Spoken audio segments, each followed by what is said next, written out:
Hey everyone, so we've been getting to see more and more of the Tobi Roppo, and although only 2 of them have actually showcased their abilities so far, based on current events, it does look like we're heading towards some combat situations, where we will get to see the abilities of the rest of them pretty soon. So now seems like the best time to attempt to figure out their fruits before they get revealed in the next few weeks.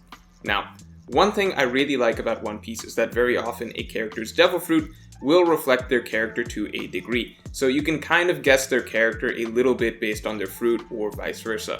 For example, Luffy has the rubber fruit because Luffy always bounces back. Moria has the shadow fruit because he was a shadow of his former self. Doflamingo had the string fruit because he was a manipulative puppet master and also generally pulling the strings behind the major underworld operations in the New World, etc, etc. Now this trend definitely fits with a lot of zone users as well.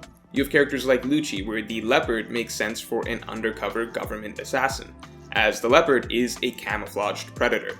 Jayabura, similarly, he often told lies to lure his opponents in, as wolves in fairy tales are often known for lying. Kaido as a dragon fits, as the dragon is the mythical creature that best represents the idea of extreme power. Chaka and Pell were basically the 2 spirit animal guardians of Alabasta. Kaku was always a little goofy looking, so he got the giraffe fruit. Jack seems to be very brute force oriented and generally a damage tank, so he has the mammoth fruit. Queen prides himself on being really thick, so his fruit is literally the biggest animal to ever walk the earth. We don't know much about King, but the idea of flying up in the skies above everyone else does at least fit the idea or the title of King. Even someone like Marco, you could argue, has a fitting fruit with the Phoenix, as it's possible that he is currently experiencing a story arc of, a great fall or defeat with Marineford and then the Grudge War, and then a potential rise back up with the Wano arc, though at the moment I admit that that's a bit of a stretch, we don't know that for sure. But all that is to say that looking at the 4 remaining Tobi Roppo members, now that we know their designs, and some of their general personality traits, proclivities, etc., and some basic insights into the dynamics and the hierarchy of the group, I'd say we can at least make some, good guesses at what fruit fits each of their vibes the best. Now, since we are working with very basic information, I'm going to just assume that they all have ancient zones so that we can at least start narrowing it down. I know it's not guaranteed, but I think that this is at least a pretty safe bet because Oda, he often does like his symmetry in terms of abilities. Like, the original Admiral trio were all Logias. The top 3 CP9 members all had zone fruits. Stuff like that you can find throughout the series. And with the Beast Pirates in particular, at least to me, it seems like there is a sort of symmetry to it where the mythical zones are reserved for Kaido and Orochi as the 2 leaders. Then a step down, we have ancient zones for the Calamities. Below the Tobi Roppo, all the normal headliners seem to be gifters. I don't really count Hawkins because he's new. And then looking at the Tobi Roppo themselves, I might have, if I knew nothing, I might have guessed that maybe they would just have normal zones since they're below the Calamities and above the other headliners, but X-Drake and Page 1 having ancient zones suggests to me that maybe the Tobi Roppo are just going to be like the Calamities, and they're all going to have ancient zones as well. I say that especially because, Page 1 has an ancient zone, and Page 1 seems to be generally the most disrespected member of the group, so if Oda is giving even the lowest guy on the totem pole an ancient zone, then I'm just going to assume that the rest of the group have those as well. I don't think they have mythical zones just because those seem like such unique rarities that Oda surprisingly didn't even give those to the Calamities. So basically what I'm saying is that at least for the sake of narrowing down options, let's assume that the Tobi Roppo, the remaining 4, all have ancient zones. Now the next assumption I'm going to make is that Oda is not going to go super obscure with any of these zones. In fact, I would bet that these are all going to be pretty iconic ancient creatures. I think that has generally been the trend so far. Like, if we look at just Oda's mythical zones, for example, he has only used iconic mythical creatures so far, such as the dragon and the phoenix, which are universally recognizable, and then also the golden Buddha and the nine-tailed fox, which are extremely iconic for Eastern culture. So similarly, if we look at all the ancient zones so far, these are all pretty instantly recognizable dinosaurs, plus a mammoth. Like, yes, maybe the average reader might be a little bit off with the technical names. Like, I didn't know the difference between a pterodon and a pterodactyl, but we all still generally recognize what we're looking at. It's not like I saw King's ability and was like, what is that? I never knew flying dinosaurs existed. So yeah, I think generally Oda is giving us more well-known, mythical, and ancient zones. Stuff that you can instantly see and know exactly what you're looking at or generally recognize. And I think that's partly just because it has a lot more impact on the reader when they see a character has the ability of an iconic creature that is instantly recognizable. There's just more of a cool factor to, wow, Marco's a phoenix, than, oh, Marco's a Kelpie? Let me Google what that is, you know what I mean? So along those lines, I think it's a safe bet to expect that Oda is going to be pulling from the more iconic and well-known ancient creatures for the Tobi Roppo. As such, I'm not going to be talking about some obscure dinosaurs like the Armargrosaurus or something like that. Instead, let's just start by pulling out all the really recognizable ancient creatures that are the best potential candidates for being featured among the Tobi Roppo. So if we start by crossing off all the ancient zones we've already seen, like the mammoth, the spinosaur, etc., the list that I've come up with of the iconic ancient dinosaurs that are still yet to be featured, I've got the Tyrannosaurus rex, the Triceratops, the Velociraptor, and the Stegosaurus. I'm excluding the pterodactyl here because I think Oda covered that type with the pterodon. I know you could say, well, why did Oda include an Allosaurus if he's also going to include a T-Rex?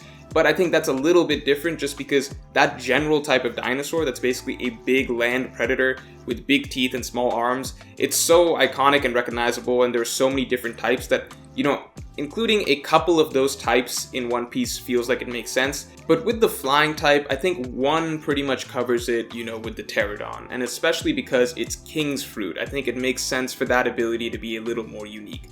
Not to mention that just going by his name, King, I think he should be the only ancient zone that flies and rules the sky. So, no pterodactyl, basically. So, among dinosaurs, we've got T-Rex, Triceratops, Velociraptor, and the Stegosaurus still to go. And I'll add the last really iconic ancient creature that isn't a dinosaur, the saber-toothed tiger. We got a mammoth, so I would definitely expect to see the tiger as well. Now, that's a nice, smaller group of 5 options that we can narrow down to and try to match the 4 remaining Tobi Roppo to. So, which fruit fits which Tobi Roppo's, vibe the best? I'm going to start with Who's Who. Let's get the easy one out of the way. Obviously, I'm saying easy, we don't know for sure what Who's Who is, but this is the guy out of these 4 where it feels like we did get a pretty good hint about what he might be here, because basically Who's Who seems like he's going to be a saber-toothed tiger. His squad has a general cat theme, which doesn't fit any of the dinosaurs. Unless the cat theme was something totally random that Oda included for no reason, I'd say it makes sense for Who's Who to be a tiger, and honestly a tiger does kind of fit his general aggressive persona. Now, that aside, we get to the harder picks, right? I'm going to bet that Ulti is going to be a Velociraptor. I think this one makes sense if you work backwards a little bit. To me, the Velociraptor is just too famous not to be used. I would guess that if most people had to name, 5 dinosaurs, Velociraptor would come up for most people. And looking at the 3 remaining candidates, Sasaki, Black Maria, and Ulti, I think just by order of elimination, Ulti fits the best. Sasaki is drawn as kind of a tubby guy. It doesn't really fit the idea of a Velociraptor, which was a smaller, speedier dinosaur. Similarly, Black Maria is by far the biggest Tobi Roppo. The Velociraptor fruit doesn't seem to match that type of character design either, in my opinion. I think out of these 3, Ulti definitely seems to fit best appearance-wise, and she has a bit of a vicious streak in her that does fit the vibe of that type of dinosaur as well, in my opinion. In general, I also feel a vague similarity between Ulti and Dellinger in a way, and not just the heels, but they're also both sort of slim, young characters who are kind of childish, but have a real vicious streak in them, and Dellinger turned out to be a really fast, speedy character. So yes, it's a loose connection here, but I can already see a sort of prototype for Ulti the Velociraptor. I think it could very easily fit her character and her design. And now we've got 3 big-name dinosaurs left, T-Rex, Triceratops, and Stegosaurus. I think there's absolutely no way the T-Rex goes unused, so who's getting it between Sasaki and Black Maria? I'm going to go with Sasaki. I think so far Who's Who and Sasaki have been portrayed as the 2 competing alphas of the Tobi Roppo. I think the T-Rex is such a significant fruit that the ability is just naturally, out of this group, it's naturally going to go to one of them. And since I'm already betting that Who's Who has a saber-toothed tiger fruit, that leaves Sasaki with the T-Rex. And to be honest, I am doing a little racial profiling here because Sasaki does seem to be a carnivorous fishman type, and I don't know if I'm looking at Sasaki or Black Maria and trying to guess which one is going to have that apex predator king carnivore fruit versus which one is more likely to have a herbivore fruit. I'm going with Sasaki as the T-Rex.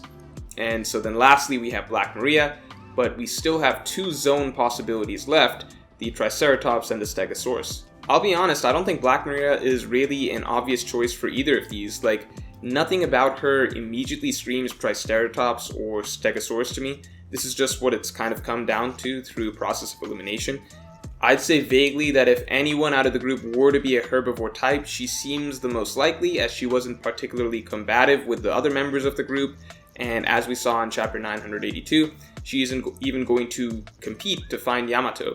However, the line between herbivores and carnivores isn't that defined. Like, Jack is an extremely violent and aggressive character, even though he's a mammoth, so those are just guidelines that, carnivores are more aggressive. But that being said, if it is down to Triceratops and Stegosaurus, I'm going to go ahead and pick her as a Stegosaurus for a couple of reasons. So first, Black Maria does seem like a more elegant, sort of snake-like design, and I think the Triceratops with, its fat head doesn't quite fit that, whereas with the Stegosaurus, you can at least still draw her as a more, long and slender character, just with basically spikes or plates on her back now. And second, this is purely a hunch, but if Robin is getting a fight this arc, then I would hope it would be with one of the Tobi Roppo. And if Robin is fighting a member of the Tobi Roppo, then my bet is definitely on Black Maria. Oda likes to have girls fight girls, and Robin and Black Maria are vaguely similar as being, more elegant, mature, mysterious type characters. So if Robin is fighting Black Maria, and I do think a good matchup for Robin out of all the zones would be a Stegosaurus, as a body covered in spiky plates would be more difficult for her ability to deal with. So, that's a hunch on a hunch, but ultimately I would bet on Black Maria being a Stegosaurus. Lastly, bonus theory, there is an X factor here, as there is one more significant member of the Beast Pirates faction that could potentially be strong, and maybe even strong enough to warrant an ancient zone. I know we narrowed it down to Sasaki and Black Maria, having either the T-Rex, the Triceratops, or the Stegosaurus fruit. However, if Yamato turns out to be strong, then I would throw him in the mix as potentially having one of those important ancient zones as well. I think there's a decent chance of him being strong, or maybe even very strong, as the Tobi Roppo have mentioned that bringing him in will be a challenge, and they do seem to be really marshalling their forces to go on this hunt. So, if Yamato is actually a significant fighter, I would change my ordering to say that Yamato would actually be the T-Rex. The T-Rex is such an iconic fruit, I've said that multiple times, but it's easily the most iconic dinosaur ever, that I think it would be fitting that Kaido has the most iconic mythical zone, the dragon, and his son has the most iconic ancient zone, the T-Rex. Not to mention that a dragon and a T-Rex are very similar, like a dragon is basically the mythical version of a T-Rex. And while the T-Rex, again with my previous logic, it still makes sense to me on paper for Sasaki, it still almost weirdly feels too special to give to one of the Tobi Roppo. As such, I could easily see an alternative where Yamato actually has the T-Rex, and in that case Sasaki, in my opinion, would have the Triceratops, as Black Maria still fits the Stegosaurus better than the Triceratops in my opinion. And this way pretty much all the most iconic dinosaurs and ancient creatures would be neatly used up by Kaido's crew. Now, obviously I have to commit to one theory, so I'll commit to the first version, that Sasaki is the T-Rex. I'm just saying that if that turns out to be wrong, then I'll take the L on Sasaki, and I'm basically just including my second follow-up theory here that, if that's not the case, then my second bet is that Yamato is the T-Rex and Sasaki is the Triceratops. So everyone else stays the same. Sasaki's the only one I've got an alternative for. Well, that's it for this video. We will probably get the answers in the next couple weeks. If I turn out to be right, then definitely come back to this video and say, good theory, man, or something nice like that. And if I turn out to be wrong, then just forget about it. Alright, if you enjoyed this video, then definitely like, share, and subscribe, and look out for my next video this Tuesday.